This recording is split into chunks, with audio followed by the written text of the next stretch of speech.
Jadi memang ini adalah kejadian yang seharusnya tidak terjadi. Karena dengan sistem modern, semuanya bisa. Padahal kan selain persinyalan tadi error, ini analisa awal ya, itu masinis itu masih punya alat lain. Ini sudah ada yang lewat, sudah ada yang naik, nah keselamatannya harus perhatikan. Sudah jadi idola, Pak. Sudah jadi idola. Kita himbau masyarakat yang masih menjaga secara manual, secara ormas ini, tolong relakan bahwa ini adalah bukan ajang untuk mencari uang. Ini adalah untuk keselamatan kita bersama.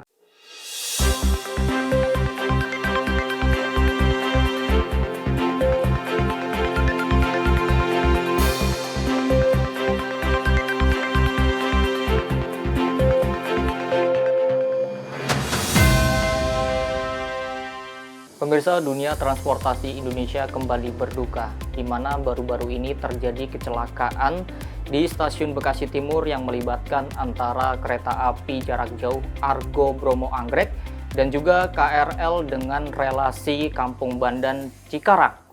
Di mana dari insiden ini mengakibatkan korban 16 orang meninggal dunia dan 80 orang lainnya mengalami luka-luka, baik luka-luka ringan maupun luka-luka berat. Dan tentunya kami turut berduka cita kepada seluruh korban dan juga kami berharap bahwa insiden seperti ini tidak akan terjadi lagi di masa mendatang. Tentu untuk bisa membuat insiden ini tidak terjadi lagi, perlu ada pihak-pihak yang dapat melakukan evaluasi dan juga catatan-catatan dari adanya insiden ini. Dan kepada Anda pemirsa, sudah kami hadirkan narasumber anggota DPR RI dari Kota Bekasi untuk daerah pemilihannya dari fraksi PKB, selaku anggota Komisi 5 DPR RI Bapak Soedjatmiko. Pak Soedjatmiko, terima kasih sudah hadir untuk berdiskusi mengenai tragedi naas nih Pak di sektor perkeretaapian Indonesia. Nah, Pak Soedjatmiko, kemarin saya melihat Bapak meninjau langsung pasca kejadian. Kira-kira apa yang bisa diceritakan kepada pemirsa temuan-temuan Bapak di lapangan? Ya, terima kasih. Saya sebagai wakil rakyat, terutama di Dapil Bekasi, turut berduka cita atas kejadian insiden tabrakan di stasiun Bekasi Timur. Mudah-mudahan yang meninggal diterima di sisinya dan juga yang luka-luka segera sembuh dan bisa berkumpul dan bisa beraktivitas lagi dengan keluarga. Amin, Pak. Jadi saya dapat berita jam 22.00, saya melihat di sosial media dan ada yang japri bahwa ada insiden kecelakaan kereta dengan kereta dan kereta dengan kendaraan. Jadi berawal kereta yang dari Cikarang arah Jakarta ini menabrak tepatnya di perlintasan sebidang Jalan Ampera. Memang ini adalah jalan desa ya, jadi memang ini perlintasannya tidak ada palang otomatisnya, hanya dijaga oleh swadaya daripada masyarakat. Seperti itu poin yang pertama. Poin kedua, kejadian itu sekitar jam 8.10 ya. 15 menit kemudian kereta itu dari arah Bekasi Timur yang sudah siap berangkat menuju Cikarang itu berhenti karena banyak sekali masyarakat yang berkerumun ya. Karena keretanya kan berhenti yang nabrak taksi hijau itu. Berhenti demi keselamatan tidak jalan. Nah, dalam selang waktu 15 menit, kereta tadi itu ditabrak oleh kereta Argo Bromo Anggrek yang tujuannya ke Surabaya Pasar Turi. Nah, ini yang kita lihat kejadian ini sangat tragis sekali. Gerbong dari lokomotif dari Argo Bromo Anggrek itu 90% masuk ke dalam kereta listrik gerbong 10. Nah, ini yang di semuanya gerbong 10 dan gerbong 1 itu adalah semuanya penumpang wanita, diperuntukkan khusus penumpang wanita. Ya. Nah, korbannya pun 16 itu semuanya wanita. Nah, evakuasinya juga sebenarnya sudah bagus. Kenapa? Sudah melibatkan dari Basarnas. Bahkan Kabasarnas sendiri, Pak Safi'i sebagai mitra kita juga datang. Itu memberikan yang respon cepat. Tapi karena bahan kereta ini, KRL ini adalah aluminium tebal 5 mili ya, tidak mudah untuk mengevakuasi itu. Nah, itulah yang terjadi. Dan selesai evakuasi itu selesai jam 8 pagi.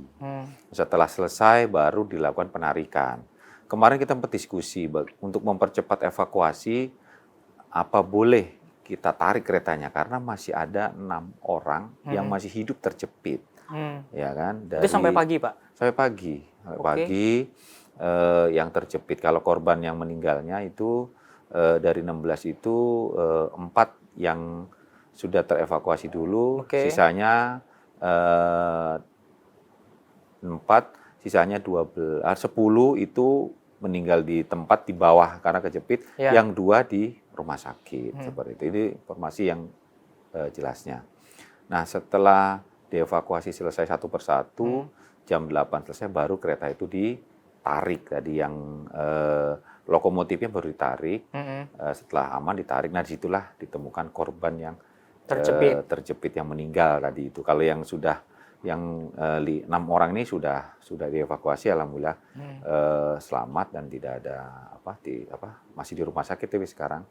Intinya seperti itu. Jadi memang ini adalah kejadian yang seharusnya tidak terjadi. Memang ada indikasi awal ini perlu KNKT karena tertabraknya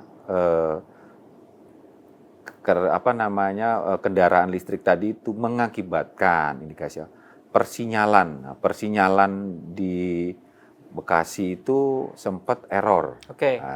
Nah, itulah yang dikatakan juga oleh masinis daripada Argo Pulau Anggrek. Katanya itu hijau tidak merah seperti harusnya kan kalau ada kereta di depannya itu harusnya otomatis merah ya kan, atau tidak aman tuh merah. Nah itu.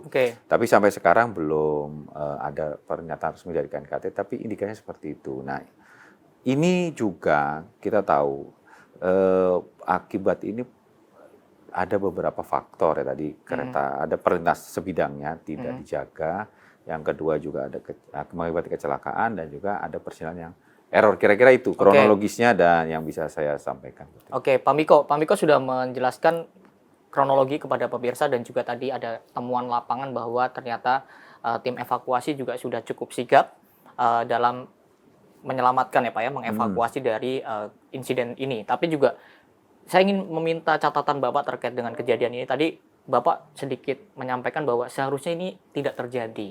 Berarti apa evaluasi Pak Miko nih menurut Pak Miko bahwa seharusnya ini tidak terjadi? Jadi yang pertama, kita tahu dalam Undang-Undang nomor 23 tahun 2007 tentang perkeretaapian itu jelas seluruh perlintasan sebidang itu wajib memiliki izin. Jika tidak harus ditutup. Seperti itu. Atau dibuat perlintasan tidak sebidang, flyover dan underpass. Nah, itu juga dijelaskan lagi di Peraturan Menteri turunannya tahun 2011 perihal persyaratan perambuan perizinan perlintasan sebidang ini. Jadi ada banyak syarat-syaratnya seperti itu. Yang HQ-nya tinggi itu harus seperti apa ya.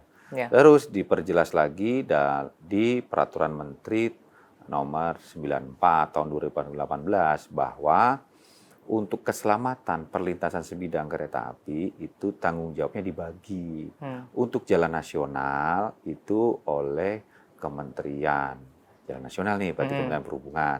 Untuk jalan provinsi itu tanggung jawabnya harusnya dari gubernur. Untuk jalan kabupaten, kota, dan jalan desa itu adalah tanggung jawabnya pemerintah kota dan wali kota dan kabupaten, bupati, seperti itu. Kalau yang bola kapal Pak, kemarin yang di Bekasi itu tuh tanggung jawabnya siapa Pak? Ya kalau perlintasan itu karena jalannya jalan desa, ya kan, jalan kelurahan itu wajib harusnya adalah dari Pemda Kota Bekasi yang melakukan pengamanan, karena jelas di dalam peraturannya jelas. Jadi jika ada perlintasan itu wajib yang bertanggung jawab itu adalah sesunannya dari kepemerintahannya serta tingkatan dan juga swasta. Jadi kayak contoh, kita tahu di situ juga ada namanya perlintasan flyover Ahmad Yani.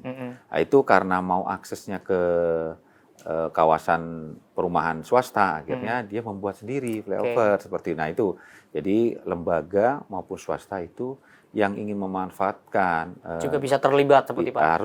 Harus menyiapkan, ya kan, harus menyiapkan pengamanan palang otomatis atau perlintasan tidak sebidang seperti itu. Oke, ini berarti juga yang menjadi menarik Pak terkait dengan permasalahan pelintasan sebidang ini. Kalau saya beberapa kali mengikuti kunjungan dari Komisi 5 DPR, Komisi 5 DPR ini sepertinya juga dari sebelum insiden ini sudah mungkin dalam tanda kutip saya bilang cukup cerewet Pak untuk mengingatkan adanya perbaikan pelintasan sebidang ini.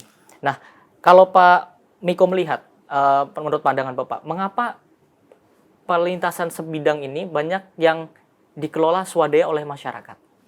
Jadi saya pada saat awal menjadi anggota DPR RI di bulan November tahun 2024, saya sudah sampaikan waktu RDP, tolong untuk perlintasan sebidang di kawasan, waktu itu saya bilang Citayam dan Bekasi, itu di Citayam ada 12, di Bekasi ada 3, itu tolong dibuatkan palang otomatis, ya kan. Nah, dari kementerian itu sudah minta koordinasi dengan Pemda, ya kan, seperti itu. Nah, sampai berjalan ini memang belum ada langkah konkretnya, tapi memang kita ambil hikmahnya ya. Akhirnya sebenarnya perlintasan sebidang yang belum dijaga itu, kalau dari laporan dari PT KAI sekitar 1.800, ya kan ya. Kemarin juga dilaporkan kepada Pak Presiden. Pak Presiden. Nah, ini akan dikucurkan dana senilai 4 triliun untuk membangun pengamanan perlintasan sebidang. Nah, yang harapannya dalam waktu dekat, tidak lama lagi, paling lama 1 tahun ya, 2026 ini selesai. Jadi nanti 2027 sudah tidak ada lagi perlintasan sebidang yang tidak dijaga. Nah, tadi ada juga saya sempat diskusi dengan Dirjen Kereta Api, dengan Direktur Kereta Api. Memang perlintasan sebidang ini dulu awalnya beberapa tempat ya, saya yang ada itu, kalau di kejadian ini di Jalan Ampera memang dari dulu belum ada. Yang ada itu di Jalan Bulak Kapal yang akan dibikin flyover. Nah, itu ada, tapi kita ini kan tahu kan ada pelanggaran-pelanggaran. Jadi ada namanya swadaya masyarakat. Ya, swadaya masyarakat itu ada 2, yang swadaya beneran dari awal, ada yang swadaya dibuat. Jadi palangnya itu setengah dirusak, ya kan, peralatannya dirusak, akhirnya bisa jadi swadaya seperti itu. Nah, itu juga ada beberapa titik yang seperti itu. Nah, Direktur Kereta Api juga sudah menyampaikan itu. Nah, makanya Direktur Kereta Api sudah bekerja sama dengan kepolisian untuk menjaga aset-aset perlintasan sebidang, terutama yang highway-nya tinggi seperti itu, yang perlintasannya tuh tinggi, itu harus benar-benar dijaga dari sisi keamanan. Nah, kemarin juga kami juga sudah koordinasi dengan Korlantas. Kalau bisa Korlantas itu menaruh anggota dan tilang tele otomatis, telenya otomatis taruh di situ. Otomatis yang melanggar langsung ditilang. Itu sebagai efek jerah, ya kan. Itu sudah kita sampaikan, dan mudah-mudahan ini semuanya bisa berjalan. Memang ini solusi ini harus kayak gini. Nggak bisa Kementerian Perhubungan sendiri yang menyelesaikan. Ya, harus ada keterlibatan beberapa stakeholder, contoh kayak Pemda. Pemda ini oleh siapa? Nanti dari Kementerian Dalam Negeri membuatkan himbauan seluruh perlintasan sebidang harus dijaga sesuai dengan tanggung jawabnya. Kepolisian juga seperti itu, untuk menegakkan jika ada yang melanggar seperti itu. Ya, dari Perhubungan meningkatkan dan Kereta Api meningkatkan perlintasan sebidang ini dengan baik, harus mengontrol, dan juga terkadang masyarakat ini kan perlu dihimbau. Karena kalau dihimbau itu masyarakat juga sebenarnya mau.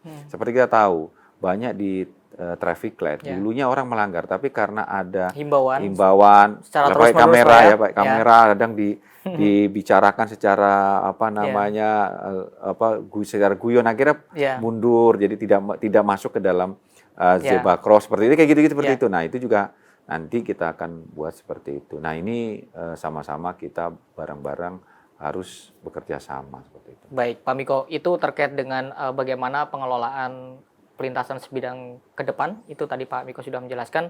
Tapi juga yang menjadi sorotan selain pelintasan sebidang, Pak, juga terkait dengan teknologi persinyalan kita nih, Pak. Apakah sudah cukup mumpuni? Dan Pak Miko, tahan dulu jawabannya. Pemirsa, jangan kemana-mana, tetaplah bersama kami dalam program Kabar Nusantara.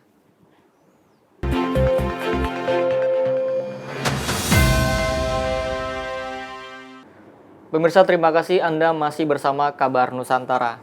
Pak Miko, langsung saja nih Pak, karena ini juga yang menjadi cukup sorotan terkait dengan selain pelintasan sebidang, juga yang masyarakat mempertanyakan apakah teknologi persinyalan kereta kita sebetulnya sudah cukup mumpuni. Mungkin Pak Miko sudah mendapatkan banyak informasi di lapangan kemarin atau dari rapat dengar pendapat yang dilakukan oleh Komisi 5 DPR RI.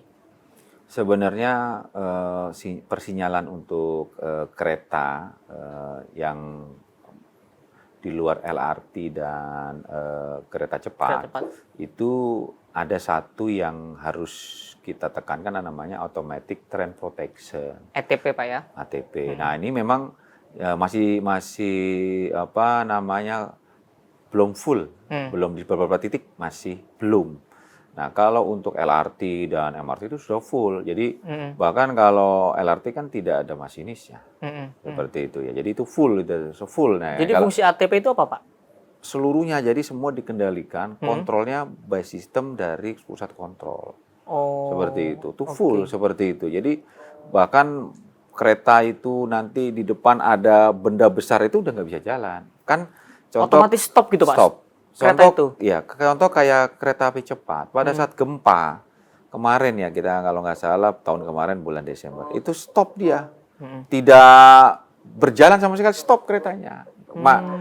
Tidak bisa harus stop, seperti itu. Nah, di kereta ini masih kombinasi seperti itu ya. Jadi belum. Saya kemarin mengusulkan, nah ini juga sudah saya sampaikan di beberapa pertemuan dengan kementerian dan dirjen, untuk kereta yang bermasinis itu wajib. Saya bilang masinis itu punya pandangan 1-2 kilo ke depan.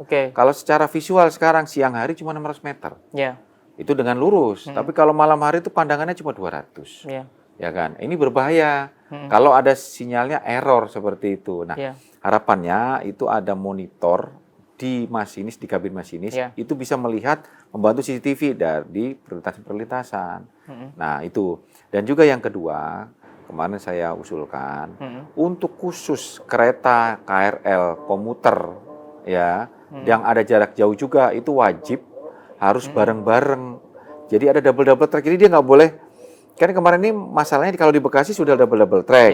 Tapi kalau di Bekasi sampai lepas itu tidak double track. Harapannya itu sampai Cikarang itu sudah double track. Itu yang kita harus perhatikan. Jadi jika ada kereta yang bercampur antara kereta jarak jauh dan kereta KRL, itu wajib relnya terpisah. Itu kan juga cukup apa ya Pak? Kalau misalkan memisahkan jalur antara KRL dan juga kereta jarak jauh, biayanya kan juga cukup besar Pak ya. Nah, itu menjadi tugas dari Kementerian Perhubungan Dirjen Perkereta-apian atau dari KAI itu Pak? Kalau menurut Pak Miko. Jadi kereta api selama ini adalah menerima aset selama ini ya. Jadi dia biasanya hanya memberi gerbong seperti apa. Untuk sarananya itu prasarana biasanya dari Dirjen Kereta Api, dari Kementerian Perhubungan. Jadi proyek itu kemarin juga yang kita cerita double track yang dari Manggarai ke Gambir, terus dari Manggarai sampai Bekasi itu juga semua pelaksanaannya oleh Kementerian Perhubungan. Nah, memang itu kemarin ada pinjaman dari Jepang, ya kan. Kemarin dibebaskannya sebenarnya sudah sampai Cikarang, tapi karena kemarin itu kan COVID-19, jadi keuangannya efisiensi. Nah, ini harapannya dari Bekasi sampai Cikarang itu sudah ada pemisahan jalur kereta antara jarak jauh dan kereta listrik. Oke, jadi semoga ini bisa didengar langsung oleh pemerintah supaya memang sudah urgent terkait dengan pemisahan jalur antara untuk kereta jarak jauh dan juga pemisahan untuk kereta KRL, Pak ya. Betul. Dan tentu itu juga tugas dari Komisi 5 DPR, nanti juga akan bertemu dengan rapat ya Pak ya, dengan pemerintah untuk bisa menyuarakan tersebut. Pak, juga yang menjadi kemarin sempat ramai di dalam pembahasan evaluasi atau catatan dari insiden ini, ada juga salah satu menteri yang mengungkapkan bahwa gerbong wanita itu dipindahkan ke tengah, yang belakang dan depan itu diganti ke gerbong laki-laki. Menurut Pak Miko itu solusi atau seperti apa Pak? Jadi gini, filosofinya dulu. Jadi kenapa ada gerbong perempuan? Ya.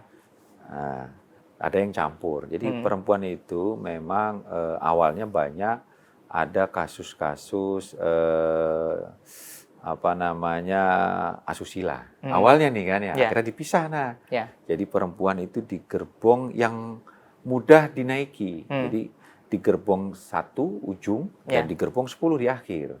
Kenapa? Karena di gerbong 1 nanti turunnya pun lebih mudah, ya kan? Di ujung juga seperti itu. Jadi itu awalnya itu dulu, ya kan?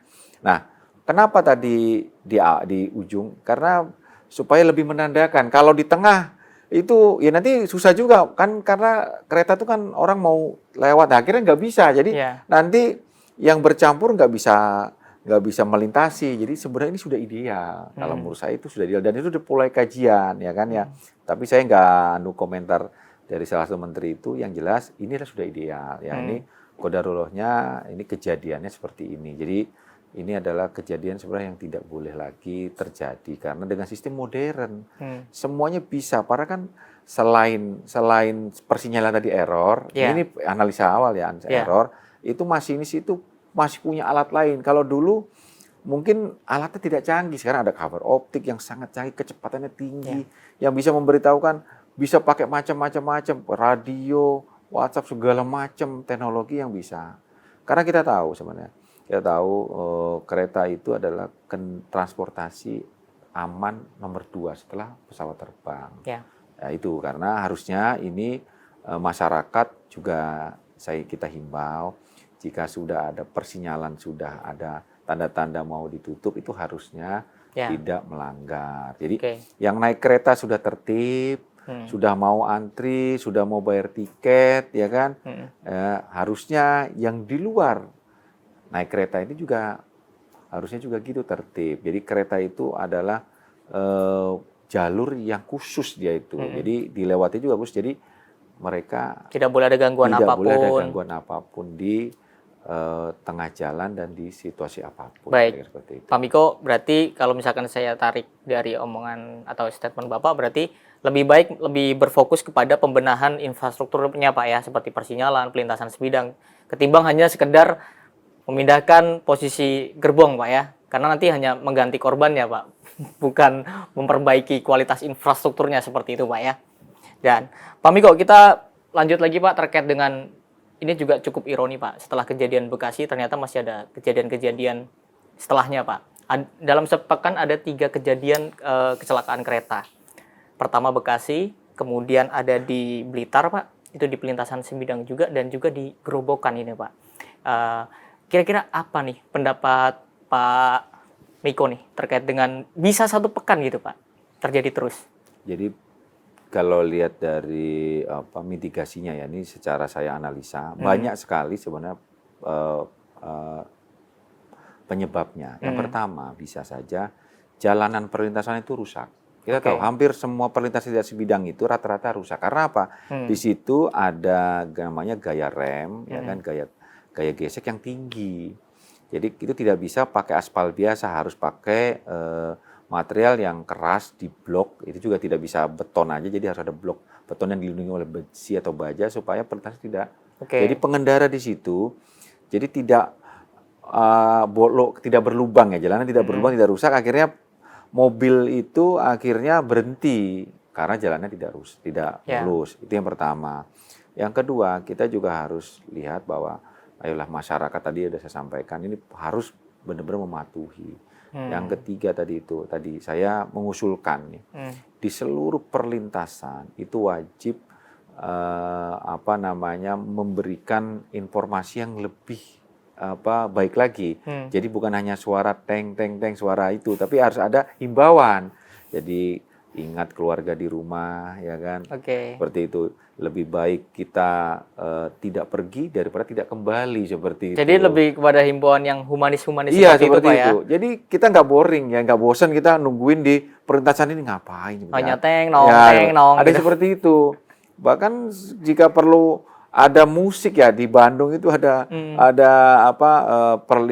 ada traffic light, ada musiknya gitu, manual maupun pakai mikrofon yang sudah ada di pusat itu juga penumpang pengendara akhirnya tidak boring, akhirnya dia mau menunggu. Ini kan masalahnya nggak mau nunggu. Dan untuk yang highway-nya tinggi itu Pemda, Gubernur sama pusat nih harus membuatkan perlintasan tidak sebidang dengan flyover ataupun dengan underpass, kira-kira gitu. Baik, Pak Miko, dan kita akan membahas lebih dalam lagi terkait dengan bagaimana perbaikan infrastruktur dari perlintasan sebidang itu ke depannya. Tentunya pemirsa jangan kemana-mana, tetaplah bersama kami dalam program Kabar Nusantara.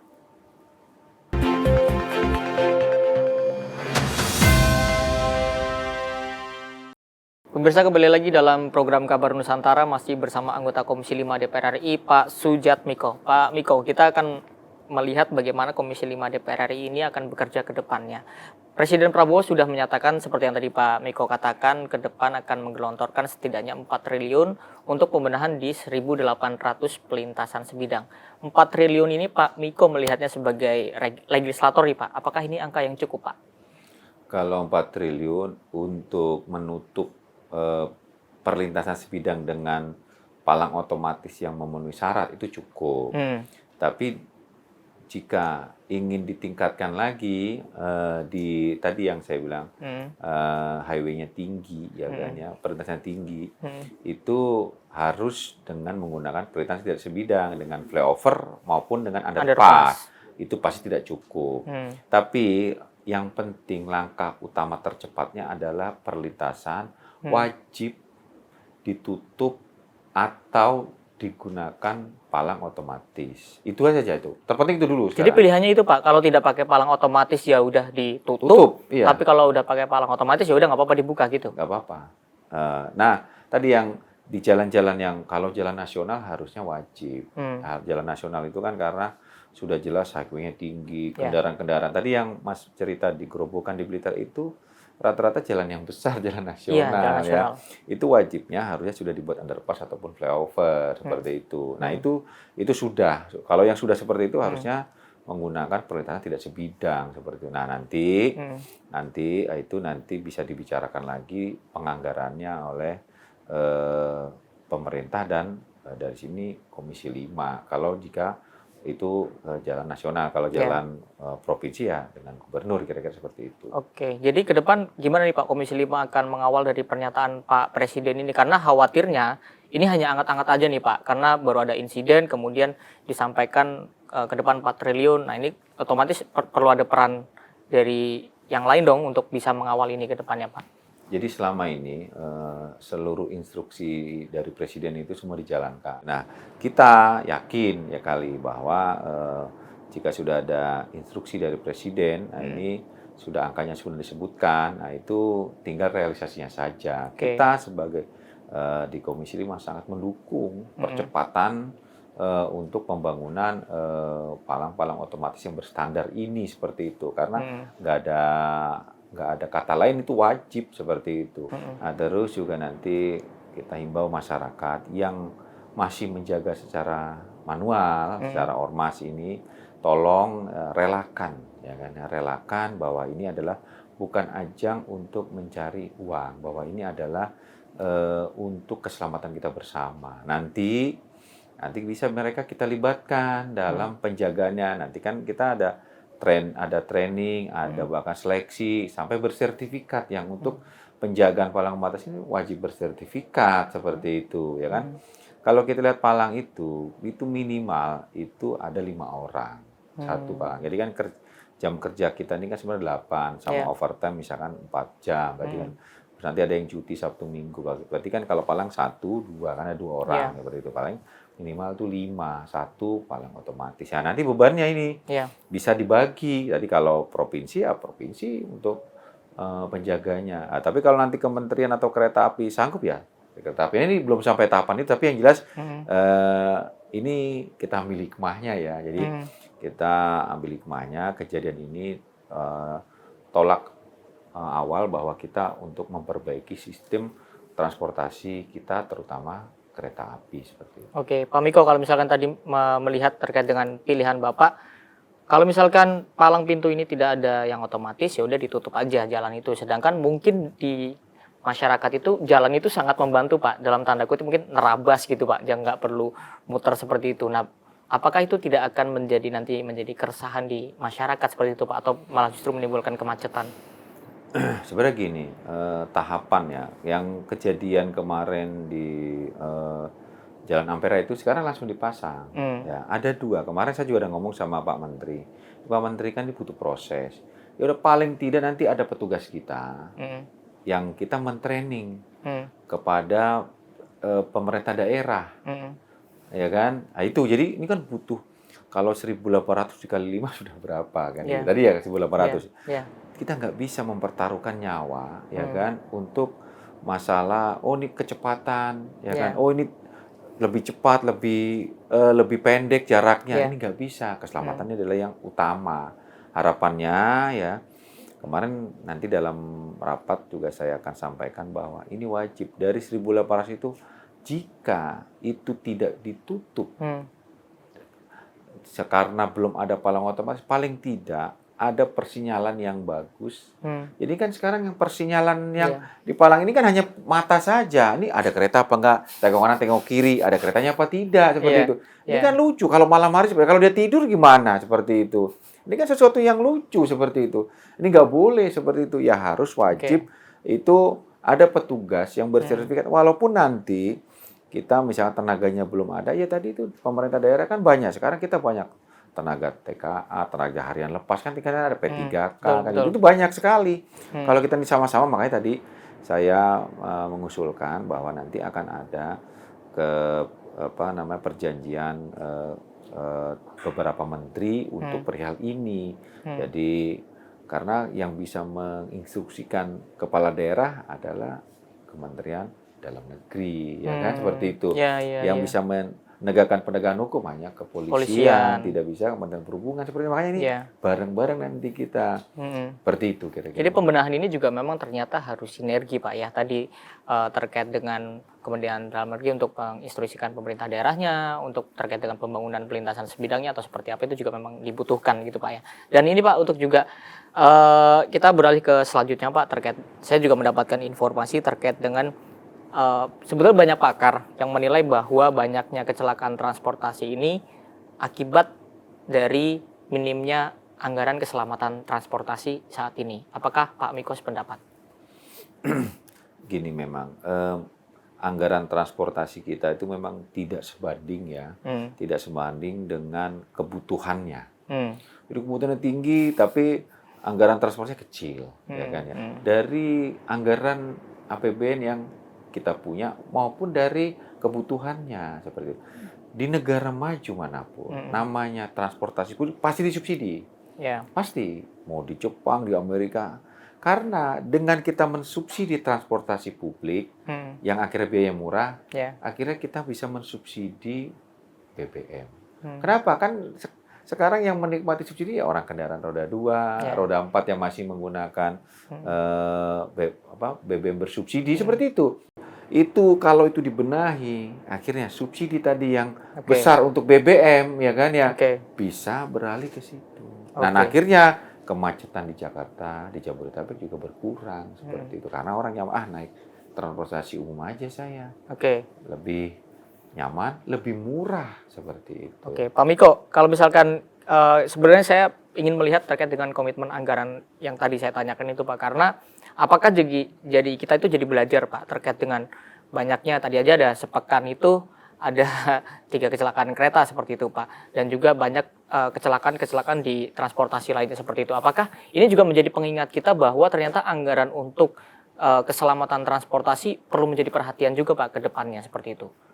Ya, kita tahu Kementerian Perhubungan juga kemarin dapat relaksasi anggaran lah ya. Iya, jadi itu keterangan efisiensi Pak. Dari 40 ke 29 lah ya, 29-an totalnya ya. Kemudian kebutuhannya itu harusnya 50-an something lah ya seperti itu. Nah, itu juga nah itu dari 30 itu dibagi untuk Dirjen Kereta Api, Dirjen Darat, ya kan, Dirjen Laut, Dirjen Udara seperti yang kita bayangkan.